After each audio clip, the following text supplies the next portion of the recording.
Welcome back. Today, we have an extra special treat for everybody. My guest today is the definition of a powerhouse. She is a former Division I college athlete.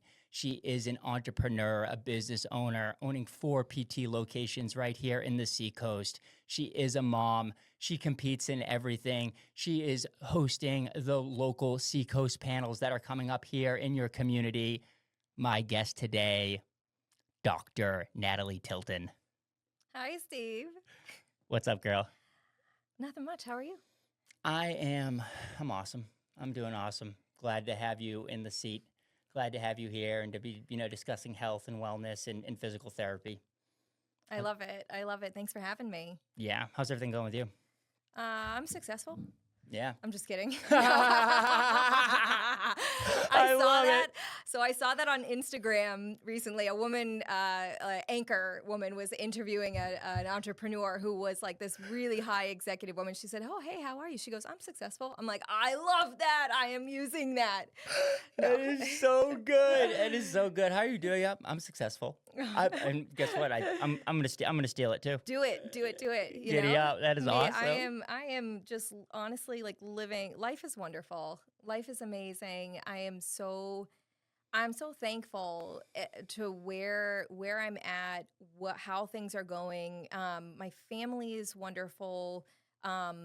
Work is excellent. I just can't believe that I'm able to do what I do because I love it every single day. I love everything that's happening every single day. What a gift. What a special gift to have, because that's when I think about like what my purpose is and what I'm trying to do and how to, with this mission here with Dr. BeeWell and the podcast and all the content creation and marketing I've been doing, it's like what gets me up in the morning. What gets me, like, when I wake up in my eyes, I'm like, okay, like I can't wait to get to work. I can't wait to, do this today. And that's what I'm like searching for my whole life. It's why it's why I left pharmacy, because I need that. And so has physical therapy always been that for you? I think that there's different levels per se that I've gone through. So like when I was really little and I wanted to be in medicine, I was big health science nerd, but also very much an athlete at heart. And so I loved movement, I loved medicine, and I found a way that I can mix the two essentially and be a PT. So my first goals in my life of just being able to fulfill a sense of purpose and fulfill my soul was really about helping a person, helping people.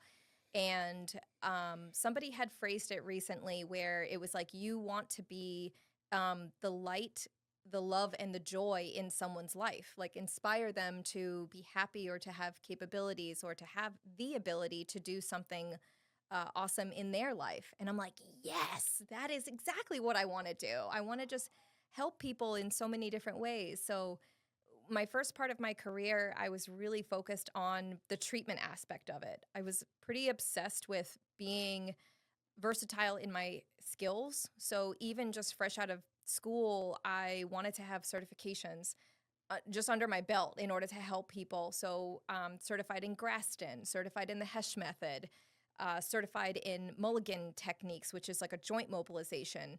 So I really took it upon myself to just get all of these certifications and just absorb knowledge as a sponge so that I could have this skill set to help people.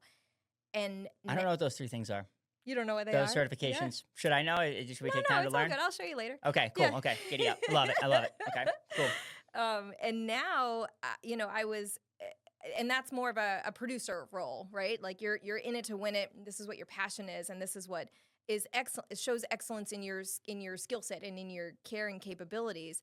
But now, I'm more of a kind of a communicator role. So now I am managing multiple clinics, multiple practitioners, which I'm incredibly grateful that all of them have the same method of skill sets in their own specialty ways, certifications, yes, but most importantly, it's the aspect of the core values and the service model that I have had since I was 12 years old.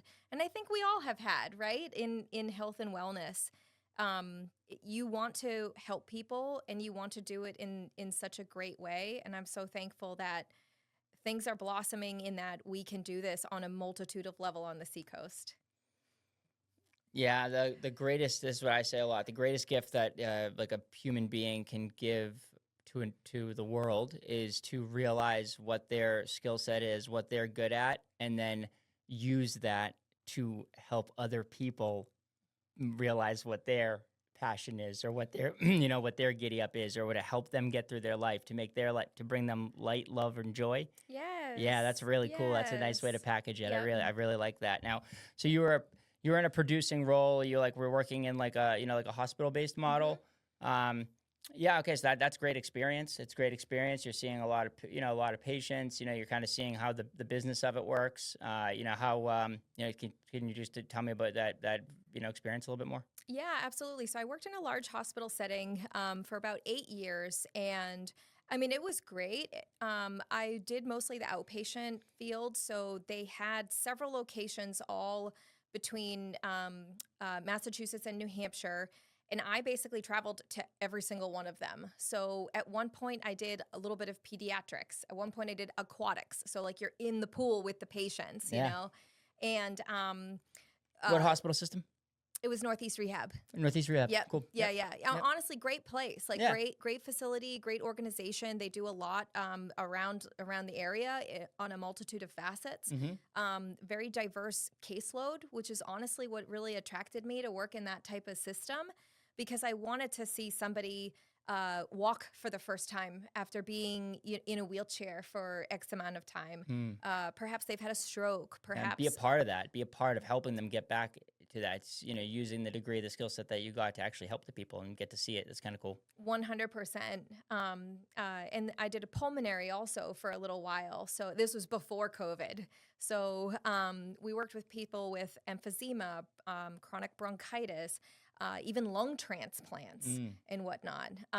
In fact, I had a patient who I adored him, and we always razzed on each other. And he might have been I want to say he was in his mid to late 70s, and his name was John, and we'd always razz on each other. There's a little bit of like sexist jokes between one another, like, cordially.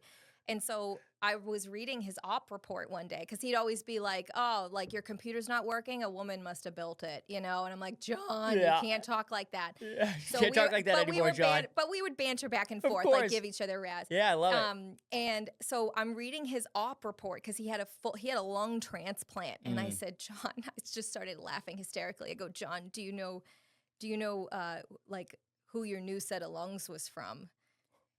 And I was like, "Cheryl," I was like, "You literally have ladies' lungs in you right now. So thank God that you're breathing well now, because this is why." So it was just like this fun. It's awesome. What a Yeah. what a great way to so Oh you have my some fun. God. Hey, you got the ladies' lungs. You got Yeah. Cheryl's lungs. Yeah, Yeah. that's so good. That's why you're breathing so good. Yeah, No, exactly. it was, Right, better than before. yep. Yeah, I get the ladies' lungs because they're Yeah. better. It was awesome.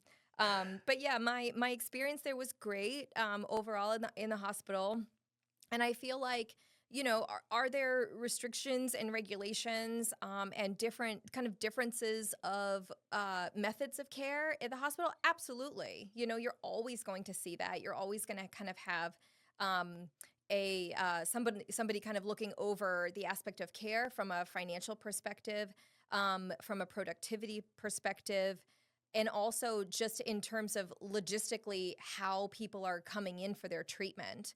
And I always had some sort of entrepreneurial bug in me. And it was more about kind of the timing of when was the right time to do something for myself. But additionally, I also found that in general, healthcare is kind of on a descent when it comes to the quality that you can bestow upon someone and the personalization that you can have. And that was something that really inspired me to start my own practice. And it continues to be the fortification of how we keep going and why we keep on growing our business to this day. When did you start the practice? Okay, so technically it was 2020. Started in the basement of my home, and I still was working at the time. But I would work 10-hour days. So I'd work 4 10-hour days, but then my one day off, my Mondays, I just kind of started trickling to see, my own people, my own patients and Mm. whatnot. That then grew to me having a full caseload on my Mondays, starting to lessen my hours in the hospital, and eventually left the hospital because patients wanted to see me. And it's not an attribute to me necessarily, but more of, hey, you're giving me something special, which is the one-on-one care, and you know your stuff. And this is what I want, and this is what is important to me, and this is what will have the best outcomes of making people better. So as soon as that like clicked, I was done. I was like, this is a thing, and this can get going. Like giddy up. Giddy Yes. up. And so this was 2020? That was 2020. So by 2021, I was all on my own. Oh, It wow, was okay. just Nice. yeah. So Yep. I would say probably within 6 to 8 months, perhaps, maybe a tiny bit longer, I was able to like leave the hospital job and just continue completely on my lonesome.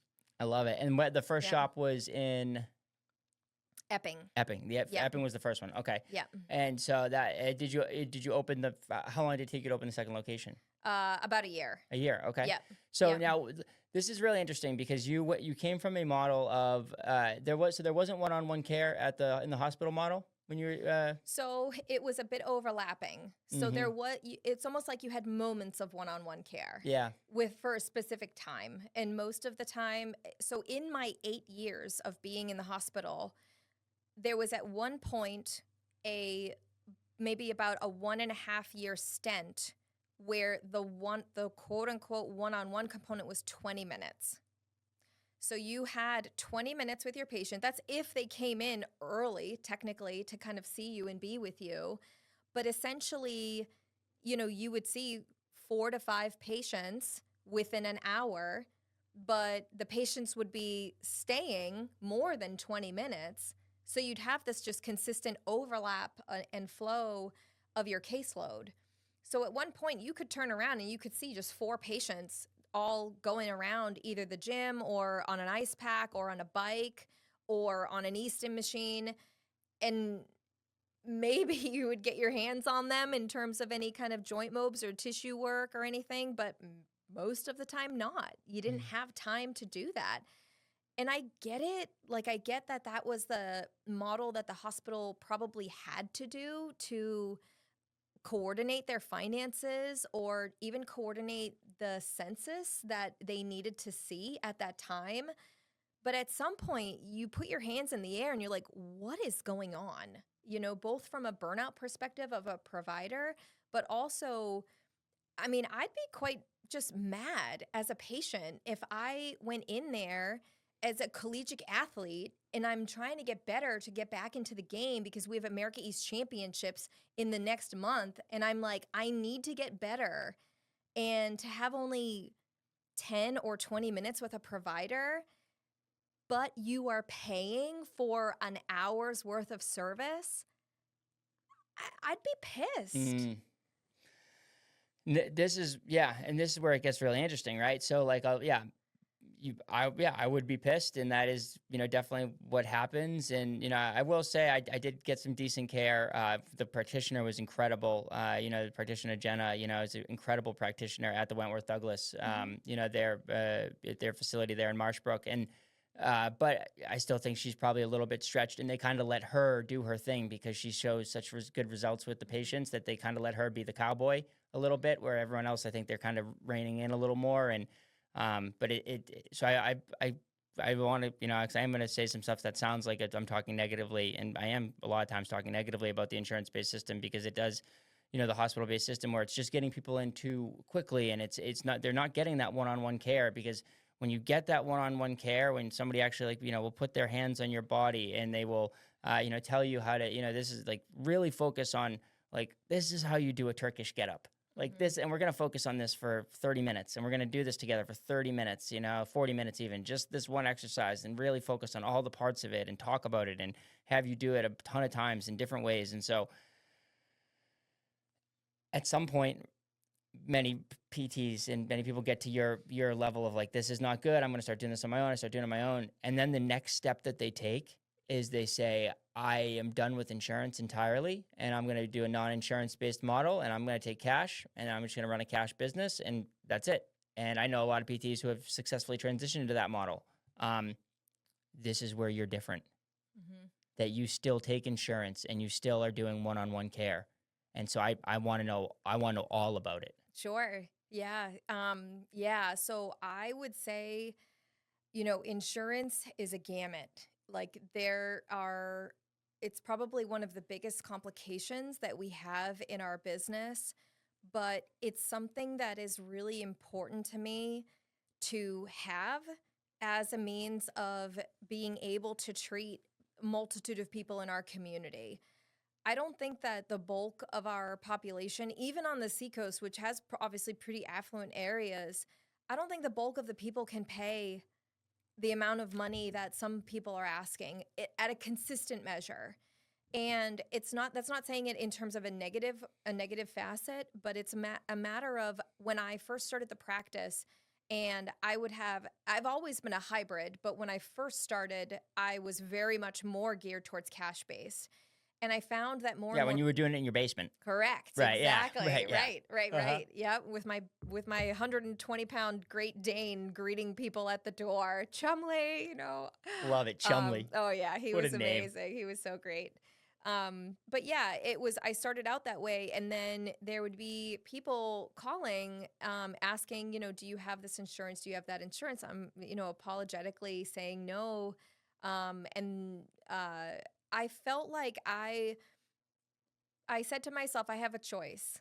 I can either kind of take on these tasks and take on maybe this little bit of challenges or a little bit more hardship in the business and be able to help these people, or, take the cash road route and yes, obviously still be able to have my skill set and be able to do that. But honestly, I said, why not? Like, if I have the choice to do this and to help people, I'm going to choose that route. Mm. And honestly, Steve, I think if I didn't choose that route, I wouldn't have 4 locations right now. You have to find the balance, though. Like, you have to find the balance of being able to do what your heart wants to do in helping people with one-on-one care for 40 to 60 minutes and take their insurance, but you also need to just be able to not necessarily allow complete finances to depict the utter conglomerate of your like organization. Yes, obviously you need finances as a business standpoint, but at the end of the day, our patients come first. And we're not giving stuff away for free, but we found that healthy balance of what I'm comfortable with and what our staff is comfortable with as well. Yeah, it's like it kind of like wants to make me cry, because part of it is like, yeah, that's what you are doing. That there's a lot of people when you go towards the non-insurance based model. It's either people who are super focused and because they care about their health so much. So it's somebody who really cares about a sport, or they're an elite hobbyist, or maybe they are some type of amateur athlete, or they just like, because of their work they need to get back, and they don't necessarily have great, they're not super elite wealthy people, but they can still make it work where they can go and pay the cash model. Or it's people who are super wealthy. There's a huge percentage of people that get left out from that, so it's a giant bucket. And so you have and like it's going to be harder. You say it's going to be harder, and you still took that route, which is really cool. And you're still taking that route now. But you're telling me you don't think you would have been able to grow the business, because guys, so like Ability Allies, recently, purchased two locations, from Lighthouse Physical Therapy, which is, absolutely incredible to have been starting a business and, business proper in 2021, and to already be at these steps and be helping this many people, to expand it into the community, the greater Seacoast community, is like, hats off to you, dude. You're crushing it. And I want to know, like, how would you said you wouldn't have been able to do that if you had gone the cash only model. Tell me why. So I think that I think that at the end of the day, and this is kind of like my CEO business lady coming out. So at the end of the day, when you are looking at your balance sheet, you're looking at your profit and loss, you're looking at like what sort of capital you make per year. One person doing it with your type of service model, you can only make so much. So you can either raise your own prices to give yourself a raise, which then puts the strain on the patients, right? Mm-hmm. And then, that's what you do. That's the only thing you can do because you take a vacation. You're not getting paid during that time as a solopreneur. You know that, right? Yeah, dude. And guess what? As a woman, you might have a baby like I did Yep. twice. Yep. And guess what? You're not getting paid for that maternity leave because you as a solopreneur are in charge of your own profits that are coming in. So Solopreneur.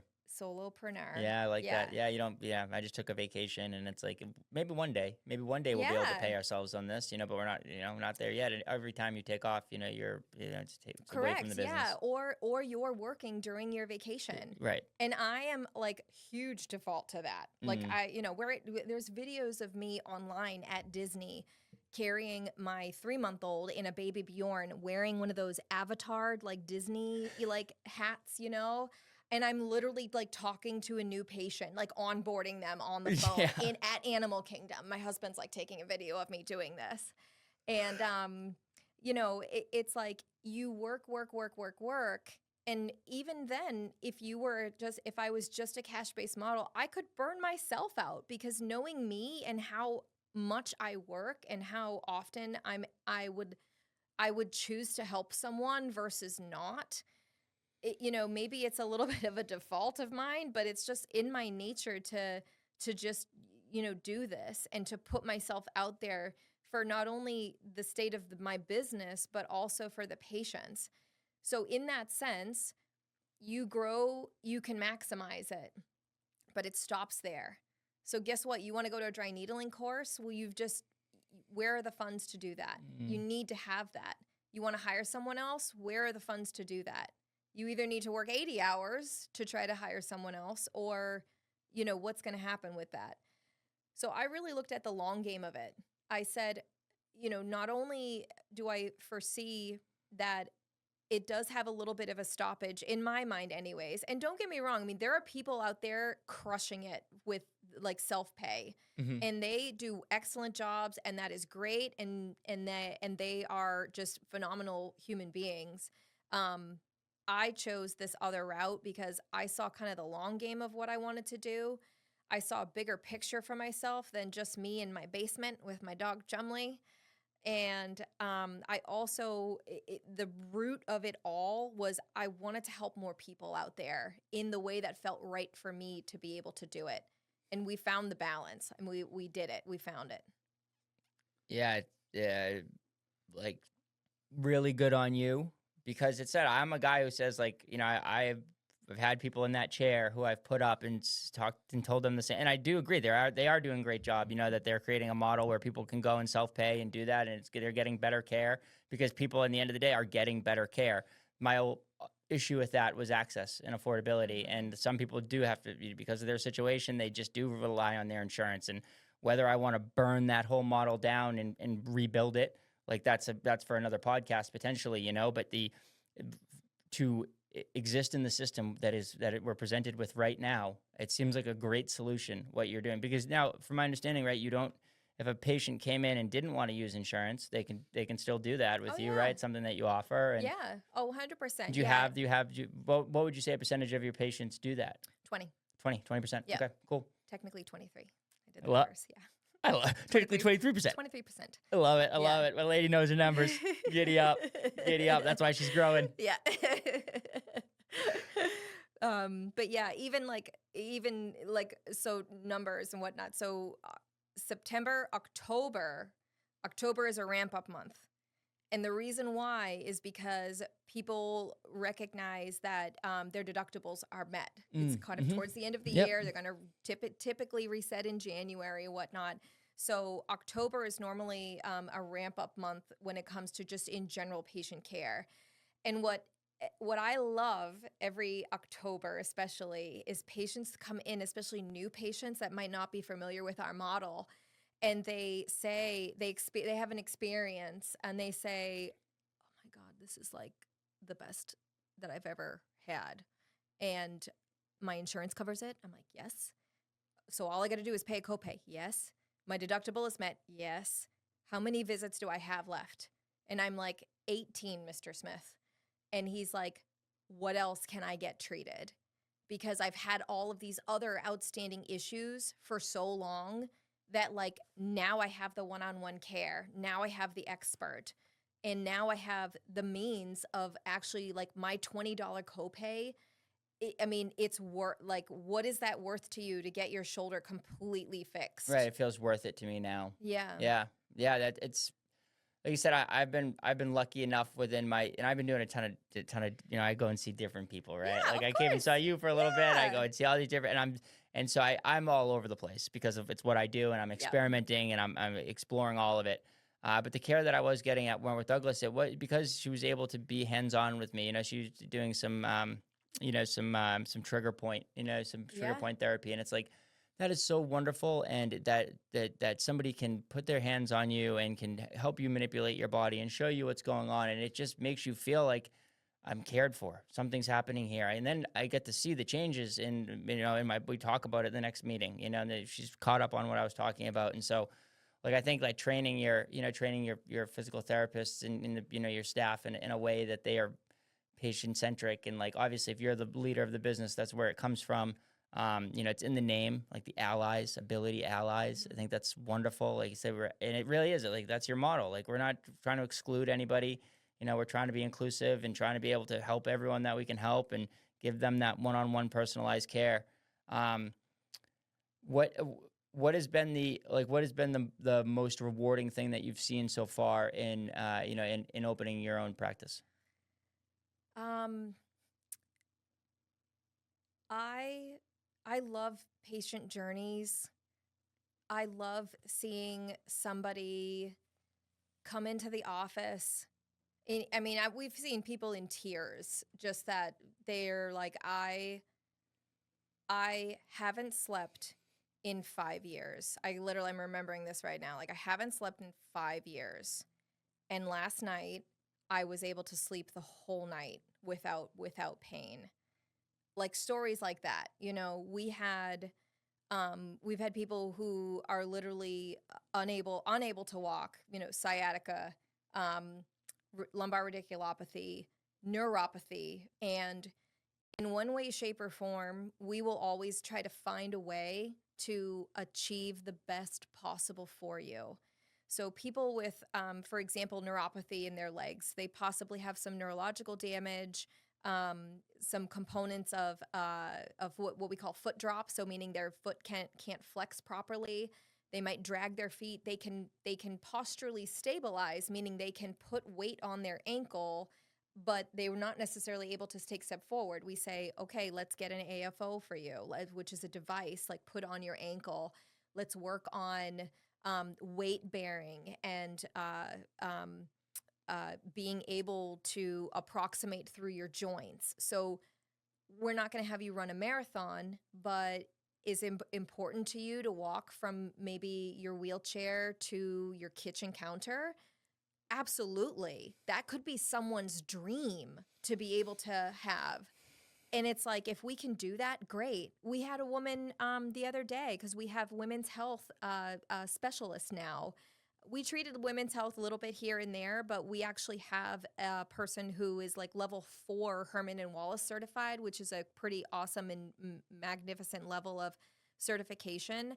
And she's being treated by this patient's being treated by two providers, and um, she's had pain with intercourse for the last 3 years. They've been trying to have a baby.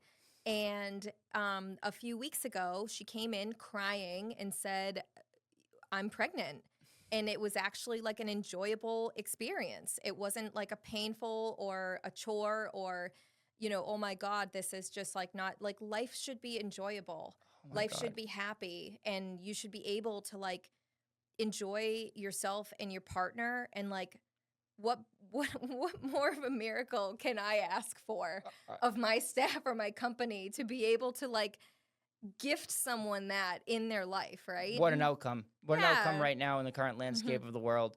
And like, let's just talk about that for a minute because it's something that the struggle with it is like like right now we're having such a tough time with people who are, getting pregnant, and fertility is like is a real issue. And it's like, yeah, of course it's not just about like sex with it, not about just the physical act of um the semen coming together with the egg and that creating the baby. Like there needs to be good energy there. And so like if a Hmm. person's not feeling good, or they're not enjoying the experience, or they're not feeling good in their body, or their cortisol is spiked because they're so miserable at work, and they're overtired, and all of this, then it's not going to happen, and so to provide that outcome for somebody where you could make them feel, the first thing was getting them out of pain, get them out Yeah. of pain so that they could feel comfortable, and then they don't have to have that anxiety around it, that nervousness. And now it's like their body was able to drop in, and they were able to receive and get this, because that's what Yeah. a beautiful gift. Yeah.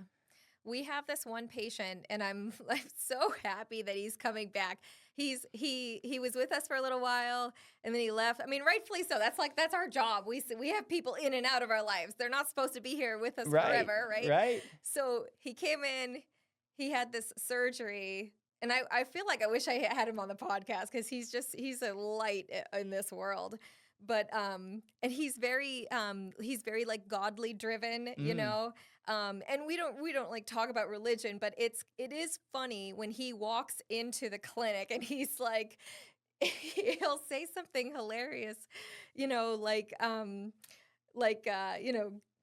God has gifted you these skills, like, and you use them and blah blah blah. And oh my God, he's just amazing. But he's coming back as well. Um and he'll go up to like another random patient, just unprovoked, like whatever, and Mm. he'll just be like, you know where you are?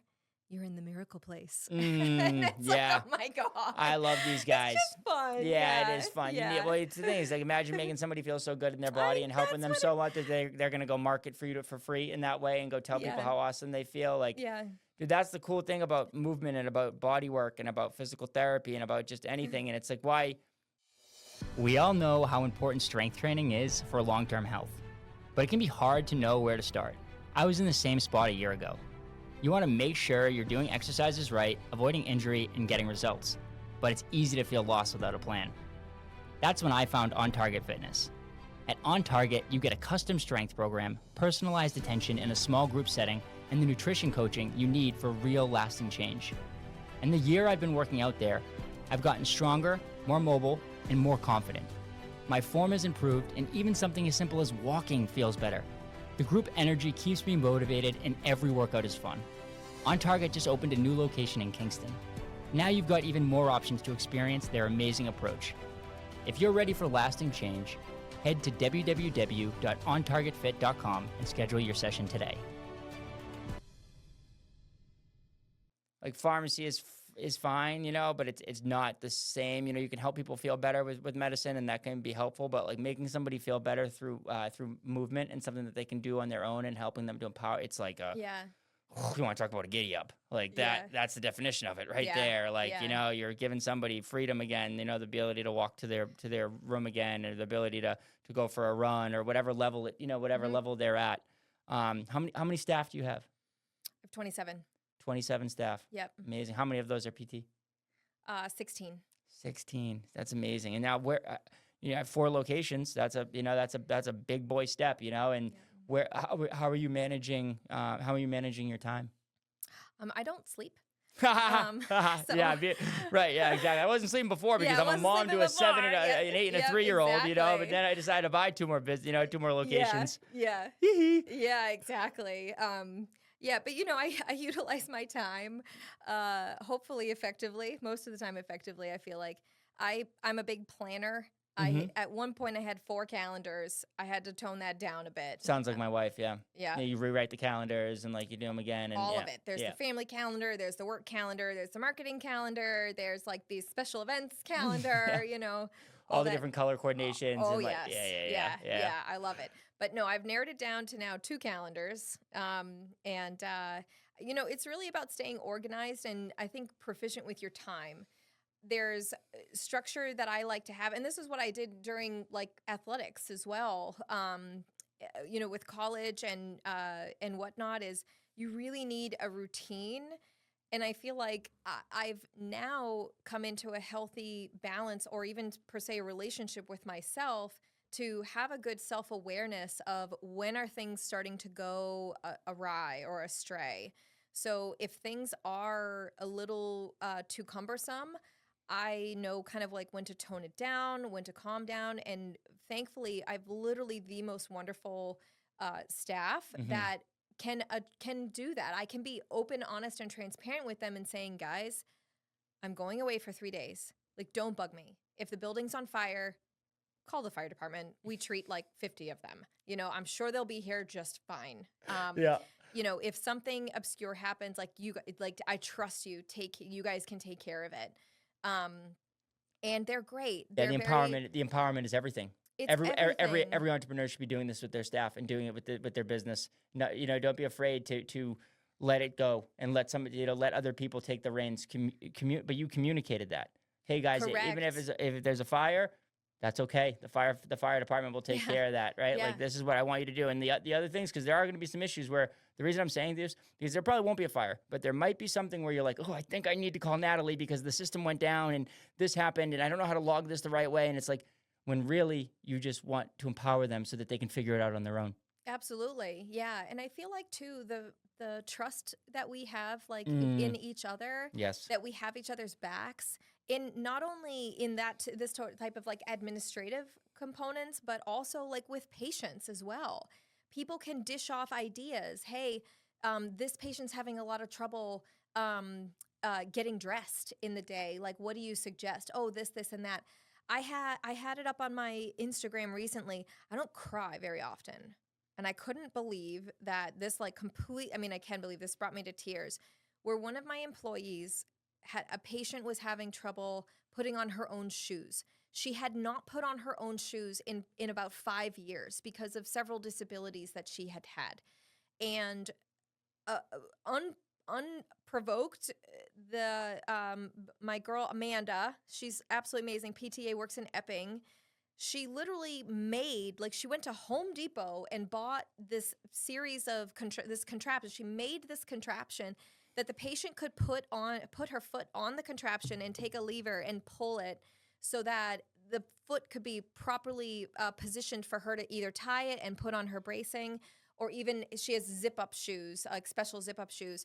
Um, and the patient, for the first time in 5 years, put on her own shoes. And this isn't a tribute to, this is who we have as a staff. Mm. So, I'm so proud of them. Like, I literally can't describe how awesome of a team that there is, for someone to be able to care that much and to take it upon themselves to build a contraption for a disabled person. I mean, kudos to them. This is my dream, my utter dream of what I could possibly build. And I'm really proud to say that it's happening. Yeah, dude, we're right in the thick of it. We're right in the thick of your dream, and I love it. I love it. Like you said, this is so cool. Like that that you don't often, you don't often see this. You don't often get lightning in a bottle where people are like so excited about who they are and what. You need to sleep. So I hope that you're sleeping, and I hope that you're taking the time. And I know sometimes we just say that because of how hard we're working and stuff, but I Yeah, hope you are getting sleep. I hope that is. trying. Do you Keep want to trying. know something funny? Tell me. So how this last like full moon that we had was like a blood moon or Yes. whatever. So apparently, I read online that the blood moon, you can do this like ritual, this like spiritual kind of seance, and you have like energy, almost like a good energy surge, like bad energy out, good energy in. So I'm like, all right, I don't sleep anyway, so I'm gonna do the blood moon ritual. So I was up at like 2 anyways, and I go outside. I'm like looking at the moon. I'm like doing all the things that the internet told me to do. And then the next day, I'm like talking about this thing that I did. And my friend, who is an energy specialist, was like, Natalie, that the blood moon's tonight, not last night. So here I am, right? It's like, all right, you know what? Let's just roll with it. We're good. Did you do it again? Yes. Yes, yes, yes, yes. The only thing that I'm upset about is that you didn't invite me. Like Yeah. next time, I want to Next be blood moon. next blood moon. Me and you seance outside 2 a.m. Giddy up.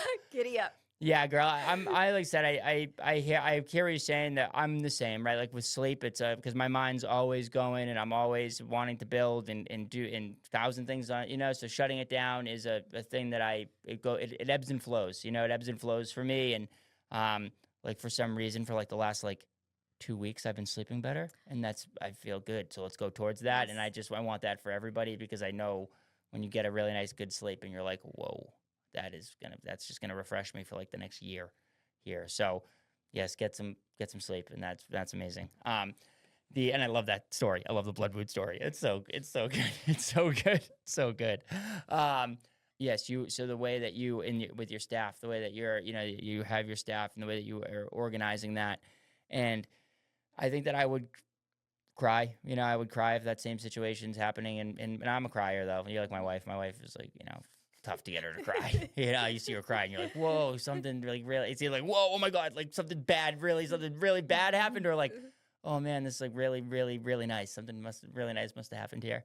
So I hear you on that. Now, it's amazing that we're right in the middle of your dream, and that you've caught this, and that you like talk about it, and that you're open about it, because most people, they like, this is what we all want. We all want to do what you have right now, and going towards that. And so many people aren't able to take those steps and to take those leaps. And were you equally as like, were you unhappy as a hospital PT? Were you unhappy and you were seeking happiness, or were you kind of just always this like, positive, uplifting force? And then, this was just a, cherry on top, giddy up. Let's really go full send. I think that I wasn't unhappy. The hospital was really nice to work with. Mm-hmm. I feel like there was a level of dissatisfaction. I feel like, no one's fault but my own. I feel like I wasn't able to perform to my maximal capacity or capability in that environment. And in order to break free, per se, you have to almost kind of step away from the corporate conglomerate and really put yourself out there, get the risk there, and be able to do what you want to do with your passion. And I think, to your point, you touched upon it right now, where I think that people will look at you and say, "Oh, they're living the life. They've got it all. I bet like they go on vacation every second, right? Or this or that." And like, I will tell you right now, it is not easy. It's not easy at all. And in fact, I think if most people knew everything that happens, it is not all glory. It is not all sunshine, rainbows, and happiness. It's hard work. And I think that when your passion is there to do what you want to do, to serve your community and to serve the people that you want to be able to instill joy, light, and love on their lives in the facet that you can, I think it's worth it. I think that's what it is what is it worth it? Division I athletics, Olympic athletes, you are training 24/7, essentially. You're doing everything you can, because at the end of the day, if your fitness isn't to the capacity of a double overtime last minute goal that you had to achieve, it's not about the millisecond of you receiving the ball to score. It's all of the time beforehand that you trained for that single moment. That's what matters. And I feel like people sometimes can see it too easy. They see all of the good and the shiny kind of stuff, where sometimes, I mean, maybe they want to see the grit. I don't know. I'm happy to show it to them. But there's grit. There's a lot of grit involved. And I'm just one of those people that are happy to do it. Yeah. The number one indicator of success in anything is grit. Yeah, it's great. It's great. And yeah, I said it might look like sunshines and rainbows. And whatever. I wonder what people think of me when they see like my online presence and what they think of what I'm actually like doing with my time and how hard I actually have to work to like produce what I do. And Mhm. so yeah, it's wild. And like with you, I I will push like ask you about this because Yeah. like it's not many people like look at like like, I love the way you look at it. Like I have this skill set and this isn't the best opportunity for me to use my skill set, and how can I use this skill set even better? What do I need to do to use this skill set better to help you? Like most people, like they don't think that way. They think like I have this skill set and this job like pays me money. And like, and it's like I learned the skill set so I could get paid this money and not like not I have this incredible skill set like that I want to use and that I want to I want to use it more and I want to grow it and I want to figure out how to feed it and how to like some people who are like and maybe this is what like yeah you're a Division 1 athlete, Division 1 field hockey player at Northeastern, like maybe that's where that comes from because that like I know that that's what a lot of like elite professional athletes they think that way, right? They think that they can always they can always grow and they can always get better and they can this skill set that they have and that's going to make everything better for them. And but not many, like most people, it's just a job or it's just even a career. People that will call it a career or whatever, but just most people don't think like you in that like I had this skill set and I wanted to make it like that's just incredible. It's really incredible. I think it's so easy for people to think in a sense of scarcity. What am I missing? And I do that sometimes too, but I think that's a commonality where they're like, what am I missing out? What would go wrong if I if I put my risk out there and whatnot? I like to challenge myself and others, inspire others as well. I mean, Tom Brady. I love Tom Brady. He said the next one. Oh, you won Michigan State. When's like what? Or you won, 5 Super Bowls. What's your favorite Super Bowl that you won? He said the next one. Yeah, the next one. Like, let's go. Mm-hmm. Get better and better. Giddy up. Yeah, giddy up. And I think that it's a powerful method of mindset where it's not that you're not good enough or what you achieved wasn't good enough. It's that, yeah, that was awesome, that was amazing, now let's get the next one, Yeah. Mm. now let's do it again. Yeah, you like it, and that's the I thing is, like it. yeah, you Yeah. like PT, you like movement, you like helping people like through this, and like so just like, and you knew that from a young age, like from just chatting with you and understanding you, like that we need to help kids, people focus on that because if you could figure out what your passion is, all you'll think about is the next one. All you'll Yeah. think about is growing and getting better at it because you love it, because you're obsessed with it, and like I think that can happen and not everybody wants that, but for the people who do want it, they can have it. It's out there for them. They just, they just need a little bit of help. And, hopefully the kids are starting to be educated in that way. Like, cause I know I didn't get that. I wasn't, like, hey, this is your skill set. Like you like doing this stuff, hone this in, go towards this. And I didn't realize it on my own, to the point where I needed to figure out and go through a first career and then be like, oh no, I'd actually prefer to be doing something else. And I think I'd be better at my passion and what fuels me is in a different place. So let me go towards that. Yeah. So I just want, yeah, it's just, it's really special. It's special the way you talk about it and it's special the way you are going towards it. And I think that it's going to, it's going to be hard, it's hard to stop the momentum and the inertia that you've created and the way that, and I think that you're going to have the utmost, like, you're successful. Yeah, girl. I think it's I love inspiring kids, women especially. That's just to my heart. I love inspiring them that failure look at failure as a method of experience, exposure, and embrace it, learn from it. And it's not about the only, in my mind, and this is of course a popular quote online and whatnot, is that the only failure that one can actually have is if you actually stopped, like if you stopped trying. That's when a pure form of failure is. If you give up on something that you really wanted to achieve, instead of maybe learn from either mistakes or look at something and say, you know what? Yesterday might not have been a good day for me in any way, shape, or form. Whether you're trying to try out for a team, or you're just trying to take a step without pain or anything, everything, take it with grace and look at it as, if I did something positive today or different today that was expressed as a learning method from yesterday, you're going in the right direction. It doesn't have to be pretty. Like, success doesn't have to be pretty. I can tell you right now, it wasn't with me. And it's never linear. And It's it's never never linear. linear. Yeah, it's never linear. It's Exactly. it's always just keep going in that up direction. That's what's important. 100%. You're building a ladder, and your steps can be crooked up here, but guess what? You can still step up it to go up the mountain there. Mm-hmm. And it's like, just again, that grit and that sense of I think it's important for young people especially, and I love helping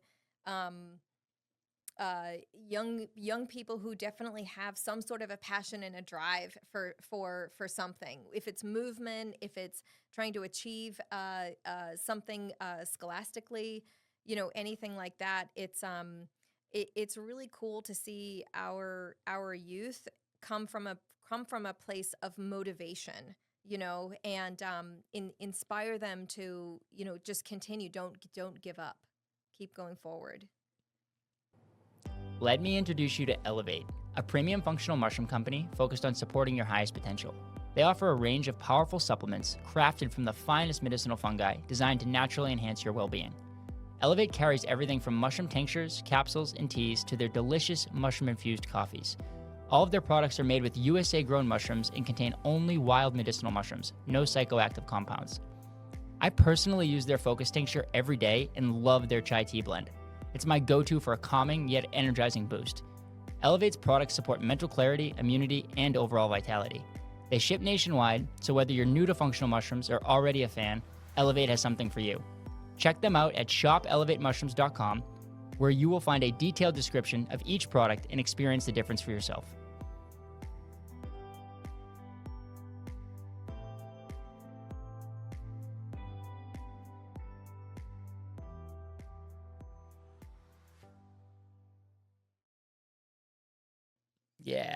Yeah, I love all that. Like, I love every bit of that. Don't give up. Keep moving forward. Tell the kids. And I think some kids are really getting that right now. And I am curious. Let me ask you about that. Just there is a lot of, like, I know my nieces and nephews. They're playing like softball and field hockey like all year round. So it's like, and you probably got into that when you were, because you were, if you're a Division I, college field hockey player, you were likely starting to get into that 7th, 8th, 9th grade. You were starting to do the traveling stuff in AAU, and that would be my guess. Yeah. Am I correct? Yeah, I was 10. I was 10 when I started doing travel. 10. Okay, yeah. So but some of these girls I know, I think they've been doing it since they're like 7. Oh, sure. So it's like completely year round now. Mm-hmm. Like before it was kind of like, I felt like there was still seasons to it a little bit, and you had some training. And is that 100% good? You need to diversify your body, essentially. So, and what I mean by that is there are components of your physicality that if one of those parts are too high compared to the other parts, it can lead to dysfunction. And that's what we call is muscular imbalance, essentially. So at that age, you don't want to set your child up for that muscular imbalance. So as an example, the components are your strength, right? Your mobility, your endurance, and your balance. So as an example, if some child can literally do a front rack squat of 100 pounds, and that might be like, who knows, one and a half times more than their own body weight, that's a huge feat of strength for like a 10-year-old, but if I asked them to stand on one leg and they literally couldn't stand on one leg for 3 seconds, that's a problem. That's a big problem, So, diversity in your body's capabilities is really important in terms of longevity, in terms of your body's function, and making sure that your child is set up for success so that they're not tearing their ACL their senior year of high school. Movement diversity. Correct. Right. So So, yeah, I think that's great, right? So it's get them in a ton of different sports, but yeah. So I think that's two things are happening. One, that they're honing these kids in on specific sports, and then they play that one sport all year round, as well as like the kid plays every sport. I played three sports. I was mhm, always going. I was never home. I was just always playing sports. mhm. But I feel like it's even more than what I was doing, and I was training. I was doing a lot, and so I just is there too much? Is that what I'm asking? Is there too Oh much? yeah. Yeah. Okay. Oh Is there in yeah. there? Yeah, Yeah. yeah. In terms of the overload. The overload Oh that these kids are yes. getting, and Yes, like like the yes. mental bit of it too. Correct. Like maybe they Yes. should just be able to chill and go be a child and go play with their friends sometimes. 100%. Yeah. Yeah, yeah. From that aspect, absolutely. Like if they're passionate about one thing, so like field hockey with me, when it got to the point where I was starting to play year round, just because that was the aspect of um, what we call futures, which is on kind of like the New England level, and Yeah. then Junior Olympics, and then even onto the national team. You are training like all the time for that sport. So to diversify it, it's like, you need to at a young age, if you're really honing in on that in terms of like I am going to the elite of the elite, which by the way is literally the top 3% in the nation. So I think parents need to recognize this is a lot of pressure to put on a child, but if they want to do it, we need to make sure that there's diversification in the body.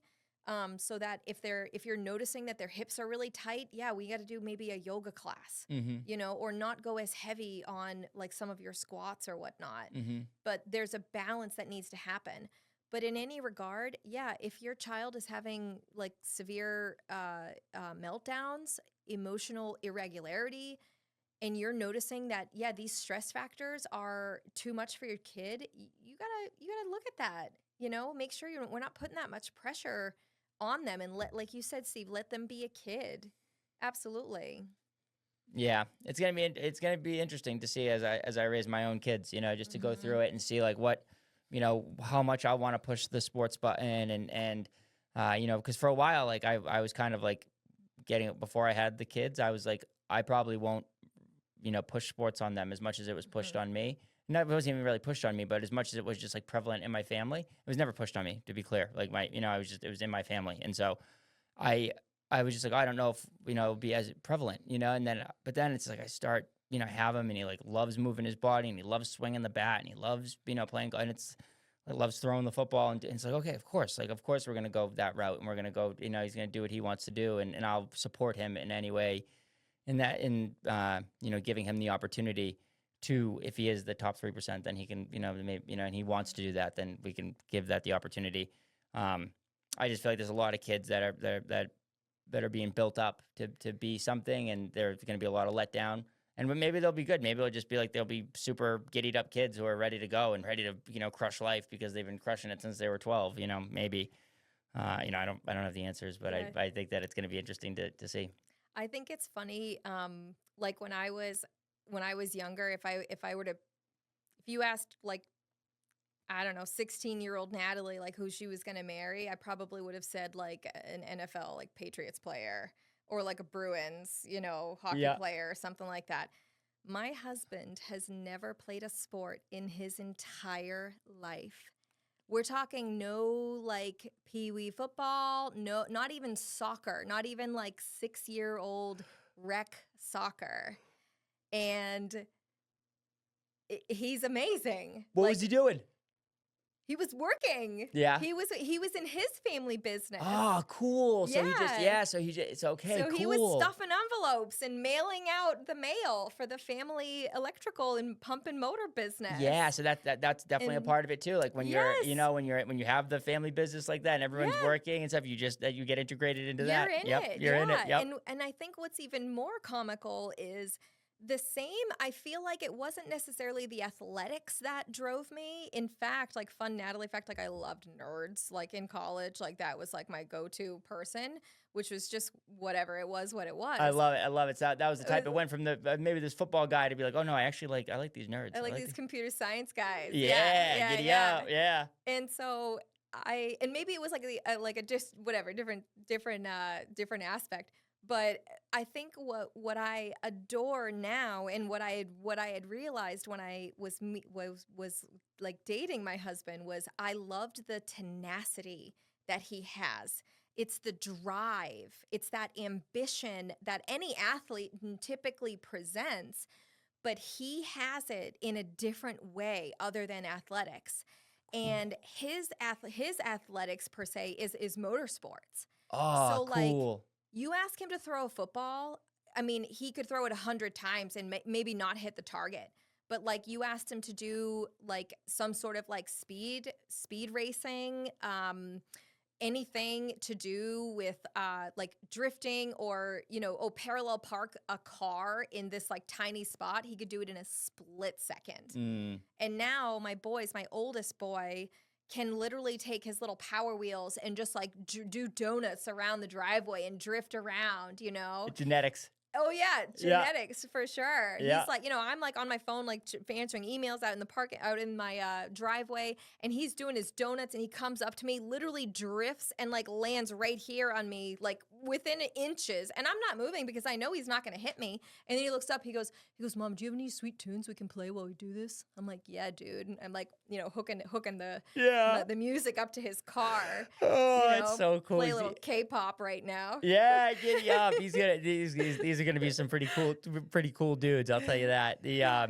But yeah, that's a cool thing to notice. Like the tenacity in it, and knowing that people have tenacity in different ways. And I would say did he do like dirt bikes and stuff like that? Oh, Your husband? yeah. So Yeah. I Dirt would- bikes, ATVs, snowmobiles, like I'd have a hard time not calling him an athlete sometimes because, Mhm. like you said, those guys sometimes are like, did he ski? Did he do any of that stuff? Nope. Okay, Nope. guys.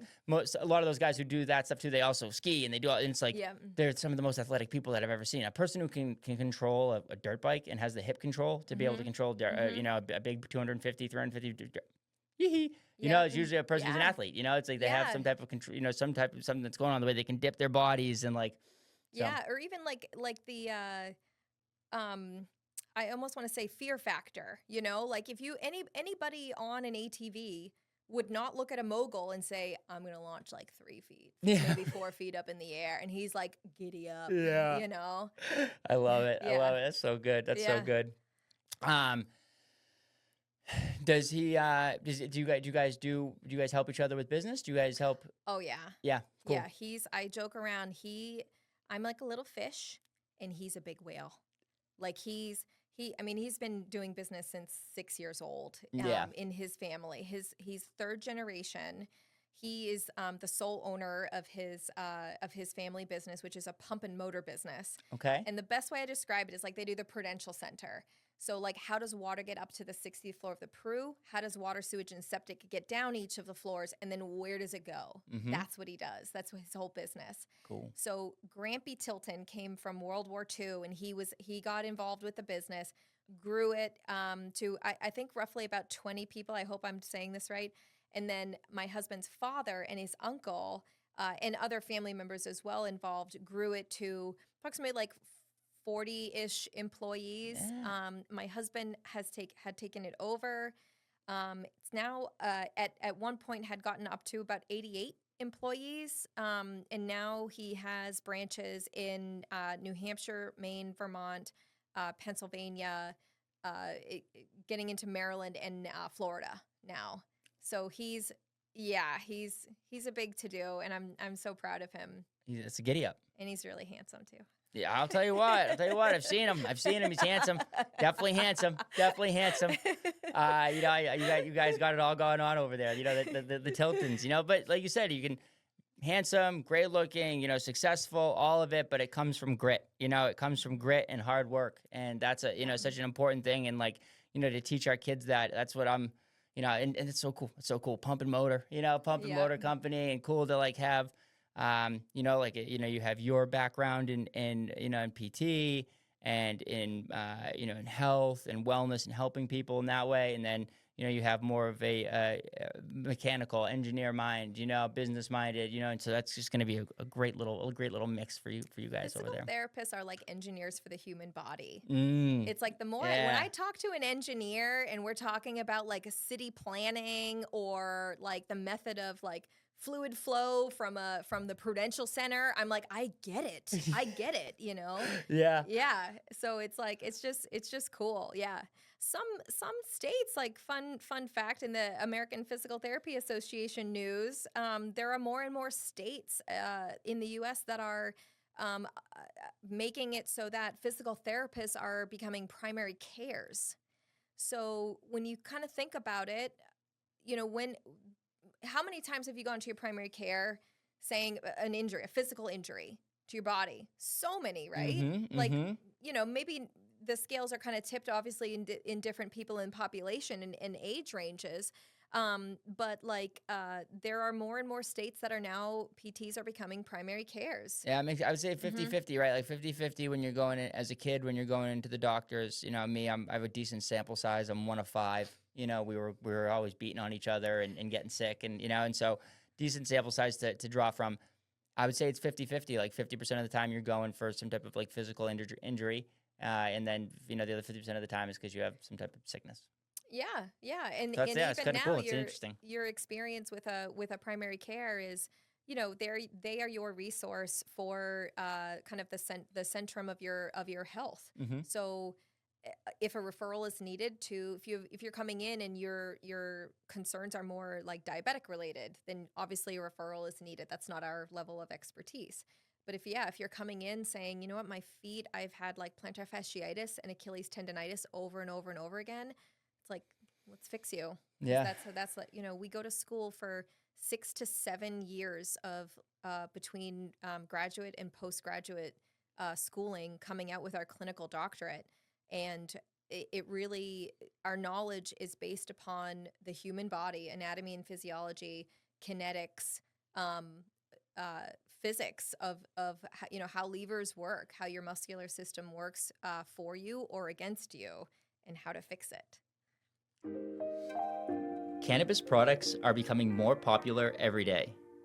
Whether you're looking for the best night's sleep, trying to mitigate daily stress, or just trying to enjoy some laughter with friends, OG Cannabis is the store for you. OG Cannabis has an unbiased approach that is unique and simple. Unlike the competition, they don't sell their own manufactured products, but instead proudly showcase the best vendors across Maine. A dispensary like no other. Come and visit today at 18 American Way, Elliott, Maine. OG Cannabis. Oh, and don't forget to use my promo code, Dr. BeeWell. See you guys there. Giddy up.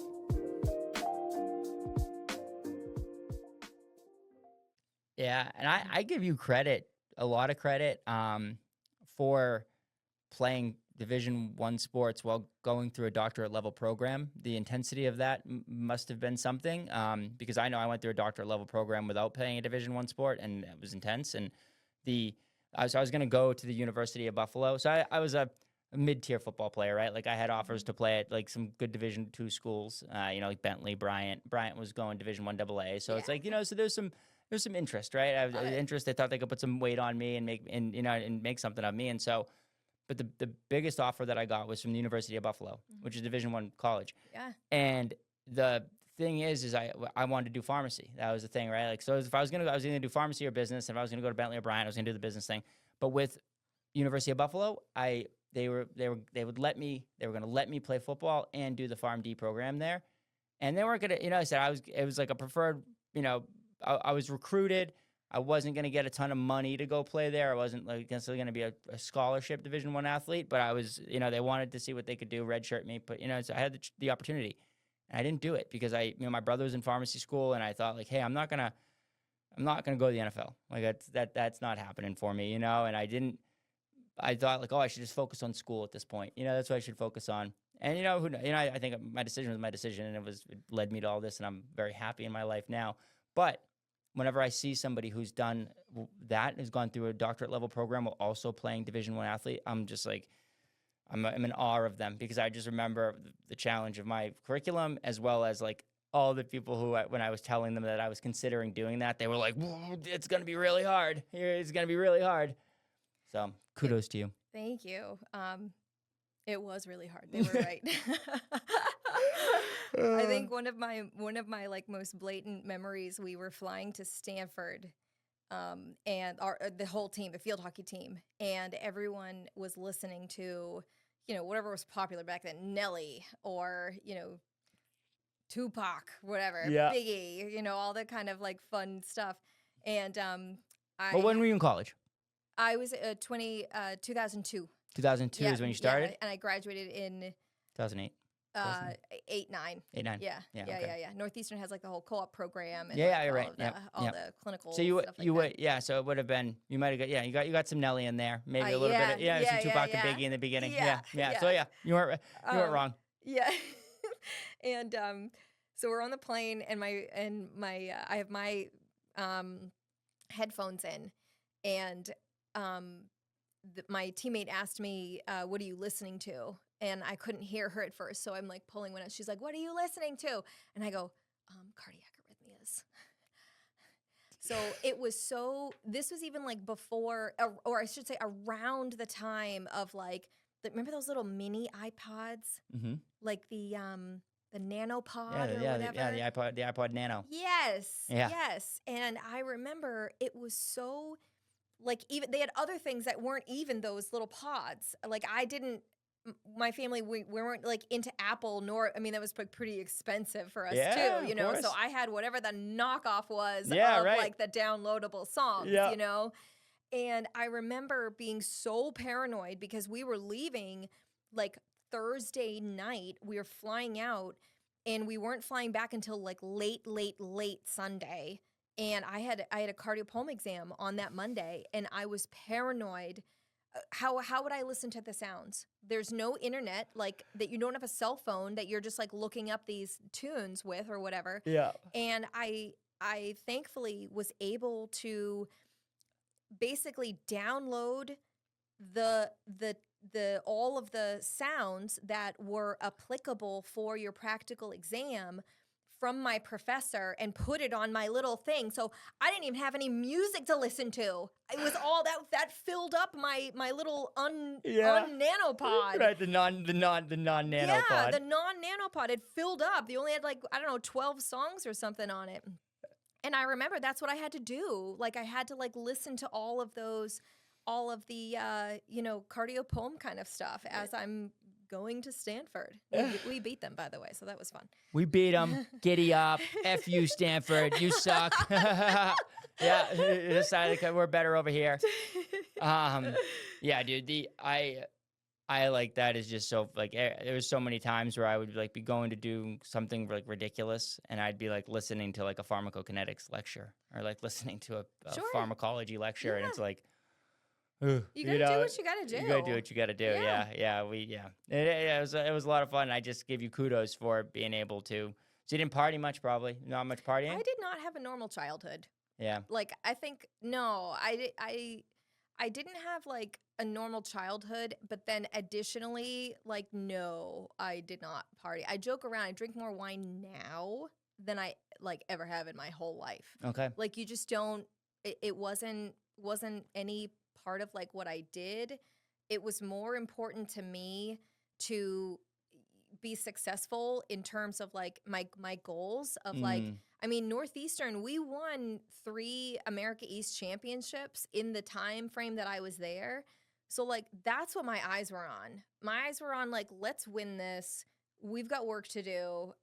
And some people would say like, oh, you got to like loosen up and like this and that. And I not that it's bad if you did that in college. I mean, rightfully, like, good for you. Like, you did the right thing, I don't know if it's the right thing, but it is a thing, and I don't know if it's not necessarily the worst thing, but yeah, that's a good point, Steve. Yeah, I think that like having a culture of like that, it's cool to go do that and to go and explore that and do that, but I didn't need to do that for 5 years. I didn't need to go and like, I should have like really been focused on something that I wanted to do or been like working. And if I wanted to go do that, maybe I should have been, I don't know. It is funky because it's like, in this country where we just get like kids, we just put them together and like they're kind of learning stuff. Sometimes some kids really get a great, obviously some kids get some great, benefit from going to these universities, but then some kids just go and waste money Sure. our Yeah. generation definitely got screwed in that they just went and partied for, for 4 or 5 years or whatever. And like that's, I don't know. So it should be about what you're like. You use the higher learning system to higher learn Sure. and to advance yourself. And maybe you should sprinkle in, maybe a little bit of partying, which I'm sure you did a little bit of, right? Like a little bit of fun, not even partying, but just like yeah. fun, right? You're in Yeah. Boston, Yeah. right? Like Yeah. of course. So like you had, there was some type of obviously fun. You're Yeah. chasing around the computer science guys. Oh, Like, yeah. come on, there was a little bit of fun. But yeah, it balance. Yeah. It can be I balanced. think I think it was also like instilled in me that like every choice you made in you make is a reflection of what is your potential for your future. So when I look back on it, like I'm not ashamed of any of my choices that I made. I'm really thankful and grateful that I think maybe I was maybe even scared enough that of what I could lose if I did lose it. Mm. And I think that, like I said, I'm really grateful for the choices that I make to reflect in like what I'm able to give to society, our community, and even my family and everybody. Yeah, girl. Now. Yeah, make sure that's a great teachable lesson. Make the right choices. Yeah, make the right choices because it's going to matter for your future. And like in a nice, soft way, you can say that to people instead of like, I was probably taught like, don't fuck up, don't do this bad 'cause it's going to fuck up your whole life or something like that. Opposed to be like, hey man, like the choices that you make will affect your future and they will affect your future, and don't make it doesn't have to be a scary thing, but it's just that is the case. And so let's just like, let's think about this stuff, let's think about the things that we're doing and how we're moving forward in life. Yeah, I love the movie Pursuit of Happiness too. So that quote about, you have the right to choose to pursue it. It's not about like just pursuing it. It's like you can choose every day to choose to pursue happiness. And what that might look like for you in terms of either a short-term goal or a long-term goal, that's fine. But if you look back and you say, you know what, I didn't make the best choices, that's fine. So then make the right choice today. Yeah, I love that one. I love that one. Make the right choice today. I always like, I try not to dwell, I do sometimes, of course, there's like any human, but I try not to think about that. I'm just like, it's in the past. Who cares? Like, let's just move forward. Let's just be better today.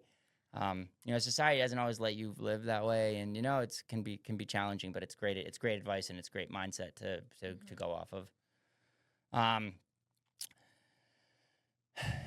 You've been wonderful. You are wonderful. You're wonderful. Giddy up. Couple wonderful people just chatting away over here. And I will say one wonderful thing that you're going to be doing here, in the Seacoast is the wellness, the wellness panels, the wellness events that you're starting to put on. What's up with those?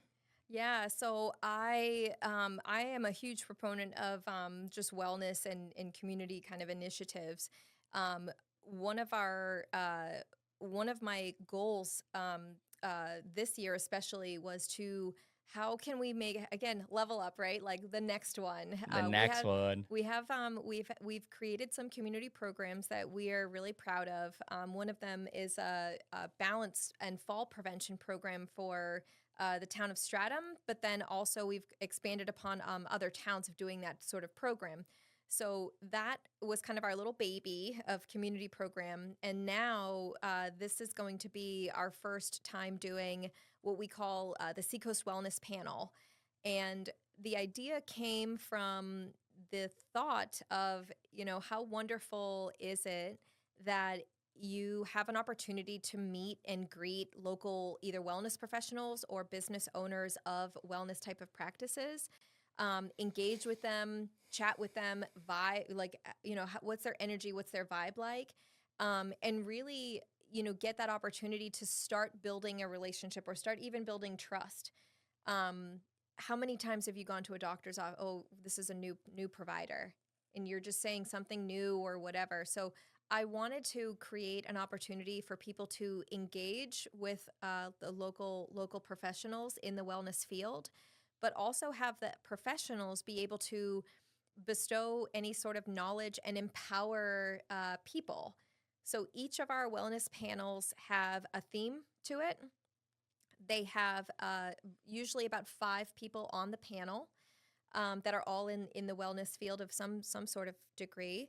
And then we also will choose a charity to also benefit from the event as well. So it hits all of the parts of my heart and soul of being able to have the community connection, to be able to empower people and create that level of capability, ability within themselves for self-care, or um, creating that sense of love, light, and joy in them. But then also just being able to help local charities. Like, who doesn't like helping a local charity, right? We love helping local charities.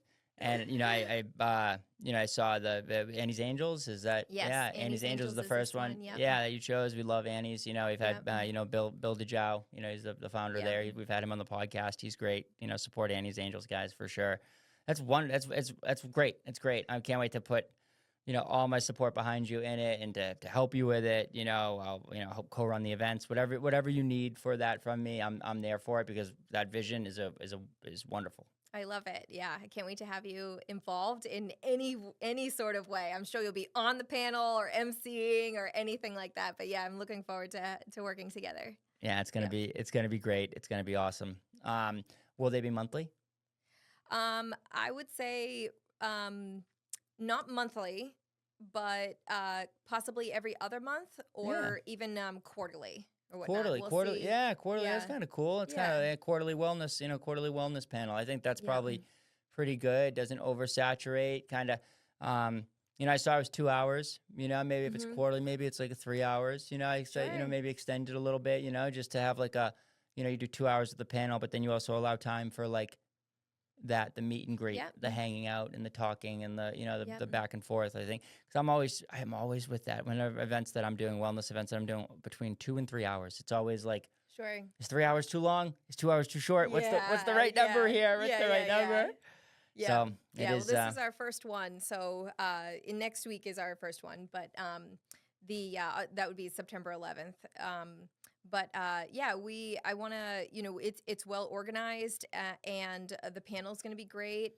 But even so, when we first started allowing it to come into fruition, we had such a response from the whole Seacoast, that not only from the patients and consumer perspective of like, I want this is great, to other local wellness practitioners connecting with me saying, when's the next panel? What do we think about having these types of people or these types of businesses? So I really welcome people to reach out to us. And Instagram is really great. Like, I think we connected on Instagram, right? Yeah. Mm-hmm. And Instagram is always great to connect with us. If people are interested in the panel or being on the panel, or like emailing us as well is always great. But I'm really excited about what's coming in the future for these wellness panel series. Yeah, it's great. It's great that you have such a great response to it too, and that people are already getting fired up about it. This episode likely definitely won't air before September 11th. Yeah. But the next one, it will definitely be out before the next one, Yeah, and perfect. we'll promote it around that. And I will be there, and what's the vision? What's the the 2025, 2026 vision for, and greater beyond, for Ability Allies? Yeah, right now we still have a little bit more capacity to fill for our current clinics.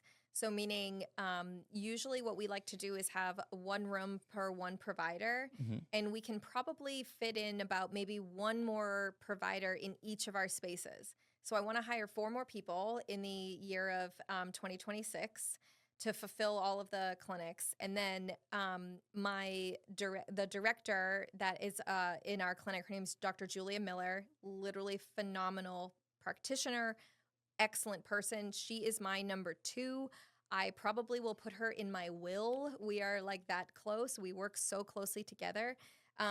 She's another PT? She's another PT. Okay, yep, cool, love it. And so she told me this year, she pulled me aside. She said, "Natalie, if you get a fifth clinic, I think I might kill you." And of course she goes, "Do you already have a fifth clinic?" And I said, "I don't know, maybe." And so we need to just kind of I need to settle down a little bit. Yeah. But in any regard, one of my mentors said, "Get to 5 clinics. And after that, it will be quote unquote easy," which I don't necessarily believe him, but it's essentially 2026, 2027 could potentially, just as a brainstorm futuristic goal, 5 clinics could be on the radar. Cool. Yep. What's how many clinics does the guy who told you that? How many does he have? Like 42. Okay, so Yeah. he has some. At least he has some. He has what he's saying. There's Yep. some weight behind what he's saying. Yes. Yes. Okay. So maybe Yes, it does yes, get easier yes. at 5. Yeah. And I will root for you in that. But yeah, so like you said, growth is never straight up. It's always linear. So you're in this phase now where it's like, okay, giddy up, time to grind and time to get capacity over here. And I'd love to introduce you to some some great great physical therapists that I know that maybe would want to come and work with you. Hey, yeah, as long we are creating the dream team, like people who are making products for our patients, and those people who just truly care, really encompass the core values of high quality and high prioritizing our patients. You are our team. That's what we want. Love it. Yeah. I love it. Well, Natalie, I would love to explore some more stuff about you. Maybe next time you come in, we can explore some of the childhood stuff. You said that you said some of that. Maybe we can dive deep on that. We need another blood moon. We need another blood moon. Exactly. The next time we have Natalie Yeah. on, it will be around the next blood moon. Oh my goodness. Yes. Yeah. We're gonna do the seance together. It's gonna be wonderful. But no, guys, Natalie is absolutely incredible. I thank you so much for coming on the show today. You are a person who since you reached out to me and since we've started to, develop our relationship and our friendship, and I've just been in awe of you as an entrepreneur, solopreneur, as a mom, as a leader in our community, and as a friend. And so I'm grateful to you. I want to keep witnessing you and be a part of what you have going on. I want to support you in any way that I can. The people you guys can find her, Ability Allies, @Ability Allies on the Instagram. Reach out to her for help. Go see her if you need, if you need physical therapy care, go see her. If you need chiropractic care, maybe go see her first. Giddy up. We do some good chiropractors too. But honestly, Natalie, thank you so much for coming today and sharing space with me and helping folks be well. You are so wonderful, Steve. Thank you so much. And you are a gem to this Seacoast as well. It's so great that you have created what you've created. And I just thank you so much. And I really enjoy our friendship too. That's a giddy up. Giddy up. Giddy up. Guys, we'll see you next time. Follow us along. Dr. BeeWell, subscribe, do the thing, do the same for Ability Allies, and we will see you next time. Giddy up.